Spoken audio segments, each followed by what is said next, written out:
En nuestra última lección estuvimos estudiando la parábola del Señor, en donde hablaba de la vid y los pámpanos. Ahora, el Señor en varias ocasiones les ha dicho a los discípulos que Él se va a ir, que a Él lo van a crucificar, pero que va a resucitar al tercer día. Y en la lección de hoy, después del Señor hablar de esta parábola que acabo de mencionar, los prepara para la persecución que va a surgir después de que Él retorne al Padre, retorne al cielo. Les advierte a los apóstoles que el mundo los va a aborrecer. Aun cuando se dirige específicamente a ellos, también nos toca a nosotros.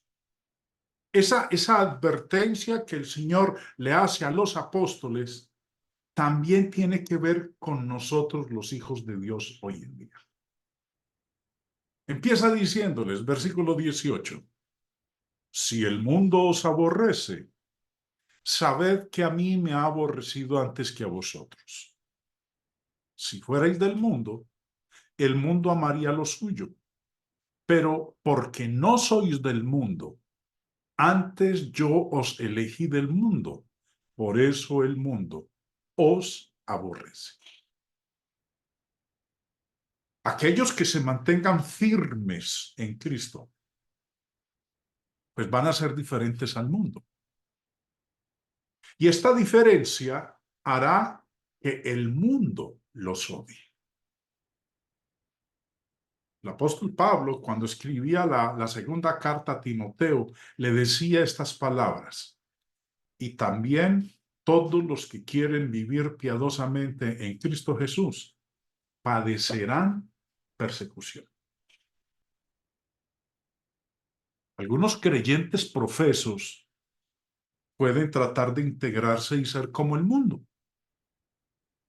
para no ser ridiculizados, para no ser radicales, para no ser mirados como tontos. Pero aquellos cristianos que se comportan de esa manera, de integrarse al mundo, de ser como el mundo, solo prueban que están avergonzados de Cristo. Si el mundo aborreció a Cristo, que es la luz del mundo, no parece lógico que también aborrezca a otros que dejan brillar la misma luz en sus vidas. Si el mundo os aborrece, dijo el Señor, sabed que a mí me han aborrecido antes que a vosotros. Dice ahora, verso 20. Perdón, antes de continuar, somos cristianos. Pablo le ha dicho a Timoteo que todo aquel que busque vivir de una manera piadosa, limpia, justa, honesta, en Cristo Jesús, que se prepare, porque lo que va a padecer es persecución. Es probable que a lo mejor usted, hermano mío, hermana mía, la haya padecido o la esté padeciendo, porque es una realidad. Si somos diferentes al mundo, el mundo nos menosprecia, el mundo nos aborrece, el mundo nos persigue. Es algo que el Señor Jesús declaró. No debemos avergonzarnos. El apóstol Pedro dice en su primera carta, capítulo 4, pero si alguno padece como cristiano, no se avergüence, sino glorifique a Dios por ello. No debemos sentir vergüenza si somos perseguidos, si somos vituperados, si la gente nos maltrata, si la gente nos calumnia. No nos avergoncemos por eso. Más bien debemos darle gloria a Dios porque estamos sufriendo por la causa de Cristo. Dice ahora en el verso 20, Acordaos de la palabra que yo os he dicho. El siervo no es mayor que su señor. Si a mí me han perseguido, también a vosotros os perseguirán. Si han guardado mi palabra, también guardarán la vuestra. Esta es la suerte que comparten todos los que viven piadosamente en Cristo Jesús. Recuerden, acabamos de leer las palabras de Pablo a Timoteo. Aquel que se esfuerce por vivir piadosamente padecerá persecución. Por eso el Señor dijo que los enviaba como ovejas. En Mateo capítulo 10 dice en el verso 16, he aquí yo os envío como ovejas en medio de lobos. Sed pues prudentes como serpientes y sencillos como palomas. Dijo que él enviaba a sus discípulos como ovejas en medio de lobos. ¿Qué es lo que procura hacer un lobo con una oveja? Devorarla, comérsela, acabar con ella. Bueno, esa fue la advertencia que el Señor le hizo a los apóstoles y también es la advertencia para nosotros. Y continúa, versículo 21. Mas todo esto os harán por causa de mi nombre, porque no conocen al que me ha enviado. Un siervo recibirá el mismo trato que su amo. Mira lo que dijo el Señor, mas todo esto os harán por causa de mi nombre. El mismo Señor Jesús dice en Mateo 10:24, el discípulo no es más que su maestro, ni el siervo más que su Señor. Mi maestro es Jesús, mi Señor es Jesús, yo soy su discípulo, yo soy su siervo. Yo no soy más que mi Señor, no soy más que mi maestro. Ahora, si a él lo persiguieron, pues a nosotros también. Si soy discípulo de Jesús, me van a hacer lo que con él hicieron también. Aquellos que persiguieron al Señor mantendrían el mismo antagonismo con cualquiera que sirviera a su causa. El Señor estaba preparando a sus apóstoles para las diferentes respuestas que recibirían mientras iban predicando el Evangelio. El señor Barclay, en su comentario, hablando de esto, de cuál era la situación de los cristianos en el primer siglo, dice, cuando Juan escribía esto, ya hacía tiempo que se había desatado el odio. Tácito, historiador romano segundo siglo, hablaba de los que eran odiados por sus crímenes, a los que la chusma llama cristianos. Suetonio, otro historiador romano, había hablado de una raza de personas que pertenecen a una nueva y nefasta superstición. ¿Por qué ese odio tan virulento? El gobierno romano odiaba a los cristianos porque los consideraba personas desafectas al régimen. La postura del gobierno era bien simple y comprensible. El imperio era vasto. Se extendía desde el Éufrates hasta Gran Bretaña, de Alemania al norte de África. Incluía toda clase de gentes y de países. Había que encontrar alguna fuerza unificadora que soldara toda esa masa heterogénea y se encontró en el culto al emperador. Ahora, vamos a ver a continuación cuál fue el resultado de ese culto al emperador. Situación que tuvieron que enfrentar nuestros hermanos de los primeros siglos. Sigue diciendo el señor Barclay. Ahora bien, el culto al César no se impuso desde arriba, sino que surgió entre la misma gente. En tiempo remoto había habido una diosa romana, el espíritu de Roma. Es fácil comprender que la gente pensara que el emperador simbolizaba el espíritu de Roma, representaba a Roma, encarnaba a Roma. El espíritu de Roma habitaba en él. Sería un grave error creer que los pueblos sometidos aborrecían el gobierno romano. En su mayor parte le estaba profundamente agradecidos porque Roma había traído la justicia, la liberación de reyes caprichosos, la paz y la prosperidad. Los montes quedaron limpios de bandoleros y los mares de piratas. La Pax Romana, la paz romana se extendía por todo el mundo civilizado. Fue en Asia Menor donde la gente empezó a pensar en el César, el emperador, como el Dios que personificaba a Roma. Y eso por gratitud por las bendiciones que había traído Roma. Al principio, los emperadores lamentaron y desanimaron esa tendencia. Insistieron en que no eran más que hombres y no se les debía adorar como a dioses. Pero vieron que no podían detener aquel movimiento. Al principio, aquello se limitaba a los enfervorizados habitantes del Asia Menor, pero pronto se extendió por todo el imperio.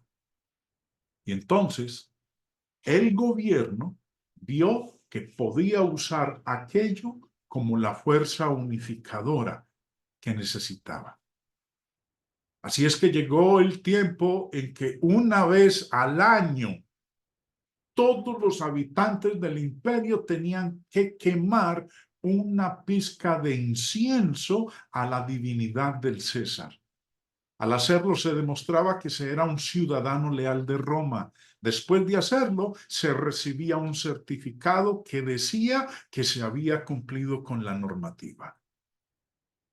Era esta una práctica y una costumbre que hacía que todos se sintieran parte del Imperio Romano y que garantizaba su lealtad. Ahora bien, Roma era la esencia de la tolerancia.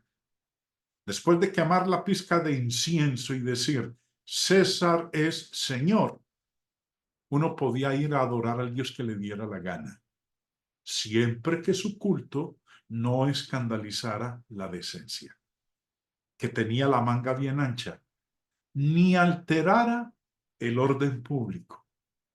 Pero esto era precisamente lo que los cristianos no harían jamás. No llamaban Señor nada más que a Jesucristo. Se negaban a someterse y, por tanto, el gobierno romano los consideraba desleales y peligrosos. El gobierno perseguía a los cristianos porque para ellos no había más Señor que Jesucristo. Les vino la persecución por poner a Cristo por encima de todos los poderes de este mundo. Siempre llega la persecución al que hace tal cosa. Ahora, no era solo el gobierno romano, el imperio romano, el que perseguía a los cristianos. La gente ignorante y supersticiosa también los odiaba. ¿Por qué? Porque se creían algunas calumnias que se habían divulgado acerca de los cristianos. Ahora, no hay duda de que los judíos eran responsables, por lo menos hasta cierto punto, de esas calumnias. Y también sabemos nosotros que tenían influencia. Estos judíos del primer siglo tenían influencia en el gobierno. Tales fueron las causas del odio del mundo a los cristianos en los primeros tiempos. Pero sigue siendo verdad que el mundo aborrece a los cristianos.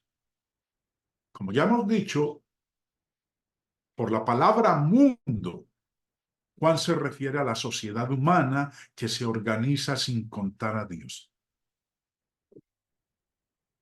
En cualquier caso, el mundo tiene ciertas características que son siempre parte de la situación humana.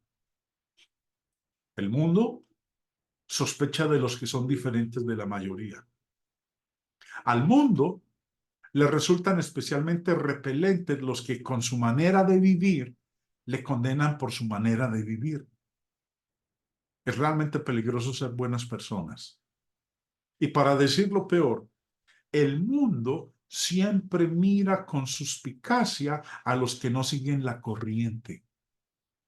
Le encantan las etiquetas que facilitan el tener a todos encasillados. El que no se somete a las modas se busca problemas. Le pasa lo que a la gallina, que es diferente de las demás por el color o por lo que sea, que las otras la picotean hasta morir.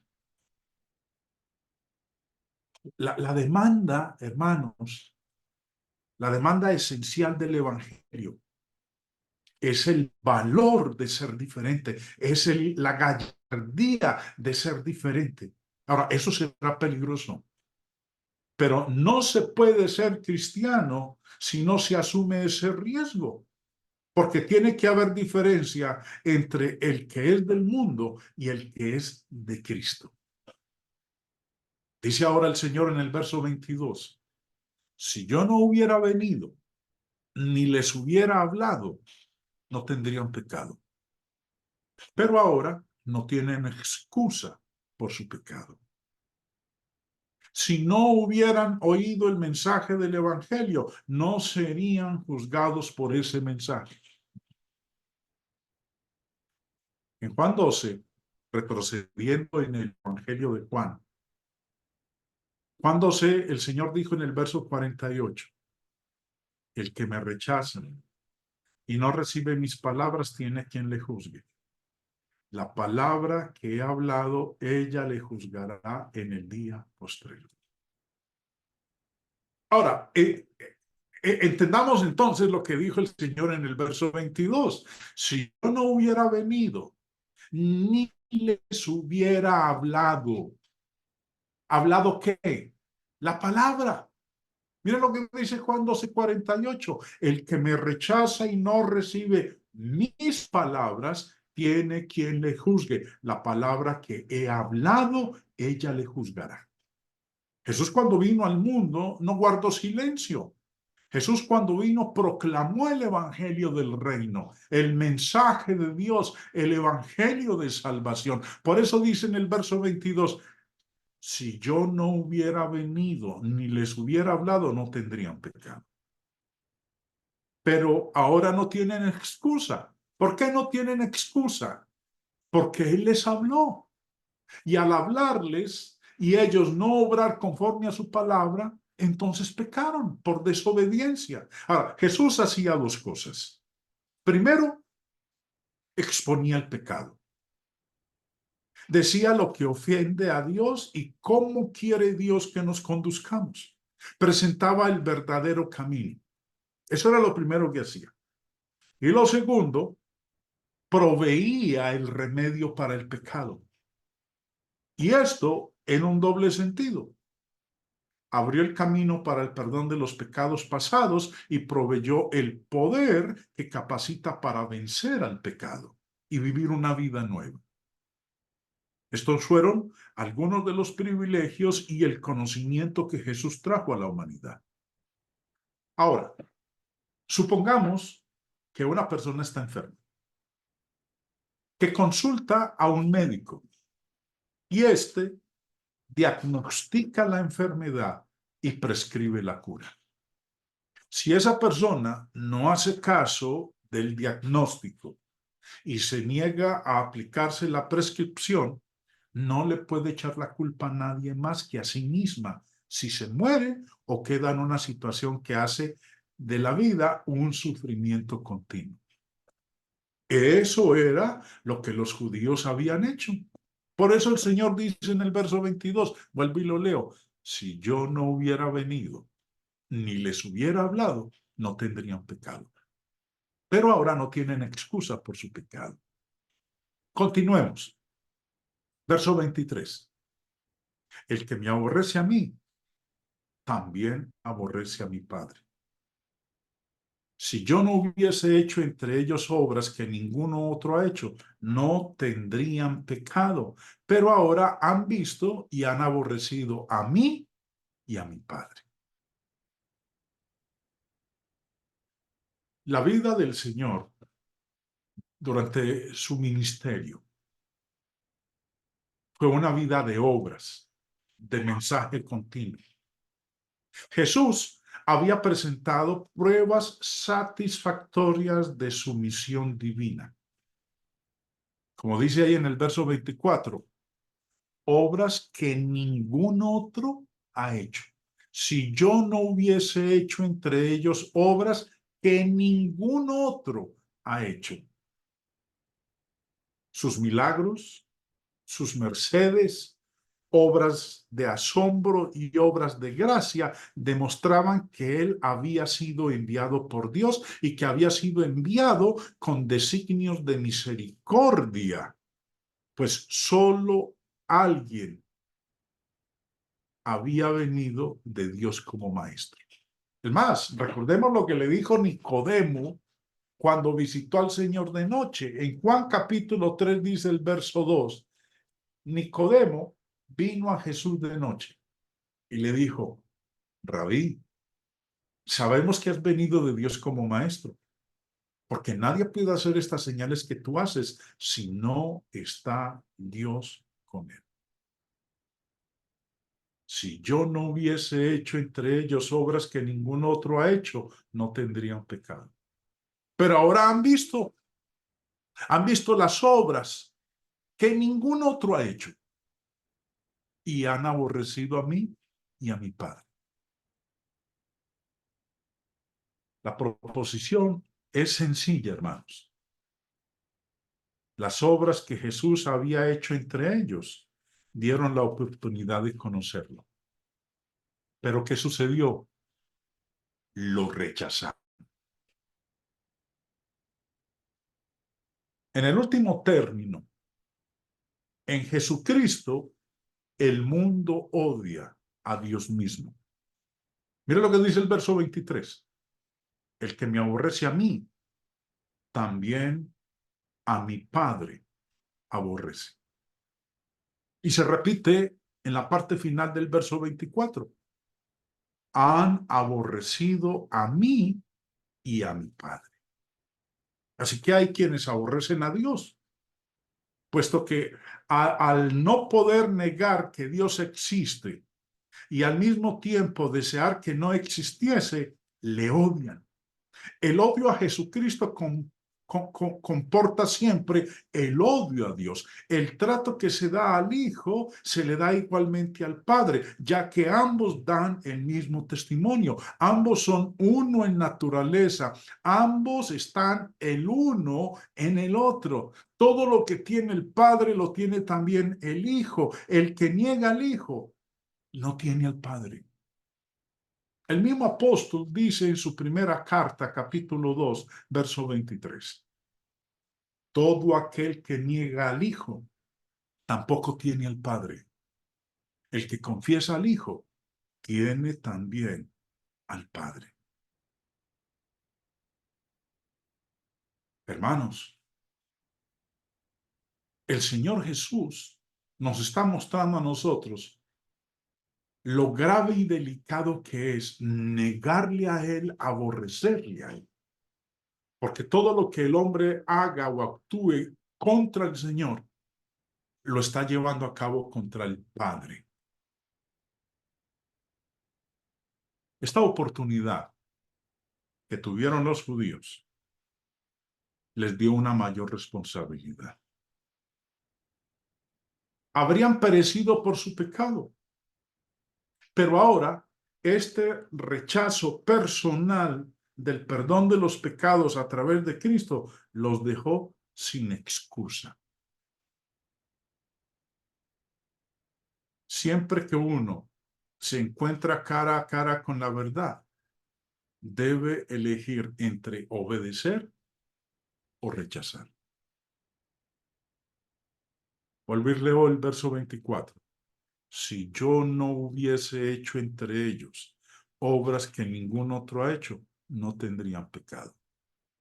Pero ahora han visto y han aborrecido a mí y a mi Padre. Luego les dice en el verso 25, pero esto es para que se cumpla la palabra que está escrita en su ley. Sin causa me aborrecieron. No tenían excusa. El Señor les habló, el Señor hizo obras que ningún otro había hecho. Por eso dice, no tenían razón para aborrecerme, pero lo hicieron. Sin causa me aborrecieron. Esta cita, como dice ahí, para que se cumpla la palabra que está escrita en su ley. ¿Dónde encontramos nosotros esta cita que está haciendo el Señor? La encontramos en el Salmo 35, verso 19. 1000 años antes, el Señor está citando una profecía del Salmo 35 proclamada 1000 años antes de Cristo. Mire cómo dice el verso 19. No se alegren de mí los que sin causa son mis enemigos, ni los que me aborrecen sin causa guiñen el ojo. Como dice Juan, no hicieron más que lo que se había predicho en las Escrituras que harían. Por eso, no tenían excusa. Y también vemos hoy en día que sucede lo mismo con nosotros. El mundo nos aborrece sin causa. No hemos hecho algo que amerite que ellos nos aborrezcan. Simplemente les llevamos el mensaje del Señor, procurando que ellos lo obedezcan y de esa manera puedan ser salvos. Sigue el Señor en su exposición, advirtiéndole a los apóstoles que el mundo los aborrecerá, y les dice ahora en el verso 26, pero cuando venga el Consolador, a quien yo os enviaré del Padre, el Espíritu de verdad, el cual procede del Padre, Él dará testimonio acerca de mí. Y vosotros daréis testimonio también, porque habéis estado conmigo desde el principio. Aunque el mundo pueda odiar a los apóstoles, aborrecerlos a ellos como aborrecieron al Señor, con ellos iba a estar el Consolador, el Espíritu Santo. El Señor se iba a ir. Había sido, durante el tiempo que estuvo con ellos, el Consolador de los apóstoles. Pero no los dejaría solos. Enviaría otro Consolador, otro como Él, quien se encargaría, ya en ausencia del Señor, consolarlos, apoyarlos, fortalecerlos cuando sobre ellos viniera la persecución del mundo, el aborrecimiento del mundo. Dice el Señor Jesús, a ese yo lo enviaré del Padre, el Espíritu de verdad, el cual procede del Padre, Él dará testimonio acerca de mí. Ustedes que han estado conmigo desde el principio van a estar acompañados por el Espíritu Santo. El Espíritu Santo realizaría la obra de dar testimonio de Cristo, y como Él les recordaría todas las cosas, también los apóstoles podrían dar testimonio de Cristo. Bueno, ya el Señor les advierte. Ya el Señor les ha hablado con antelación de lo que les espera a ellos después de que Él retorne al cielo, al Padre. Pero no los dejará solos. Como no nos ha dejado solos a nosotros. Hermano, usted está siendo atribulado, odiado, aborrecido por alguien por simplemente darle el mensaje del Señor, dar testimonio de nuestro Señor Jesucristo. Tranquilo, no se acongoje, no se aflija. No entierre la cabeza en la arena como el avestruz cuando se siente en peligro. El Señor Jesús, con lo que le dijo a los apóstoles, los fortaleció. Y mire lo que hicieron ellos. Estuvieron dispuestos a morir y murieron por causa de dar testimonio del Señor Jesucristo. Así que la misma exhortación que el Señor transmitió a los apóstoles, esa misma exhortación la encontramos en la santa palabra de Dios. Los que quieran vivir piadosamente padecerán persecución. Bueno, la persecución nuestra hoy en día no es como la de nuestros hermanos del primer, segundo y tercer siglo, quemados como antorchas, clavados en cruces y quemados como antorchas, o llevados al Coliseo romano para que sirvieran de espectáculo y fueran devorados por las fieras o murieran a manos de los gladiadores. Hoy también somos perseguidos. Hagámonos una pregunta. Si hoy día ser cristiano fuera un delito, ¿habría suficiente evidencia para que nos condenaran? Usted tiene la respuesta.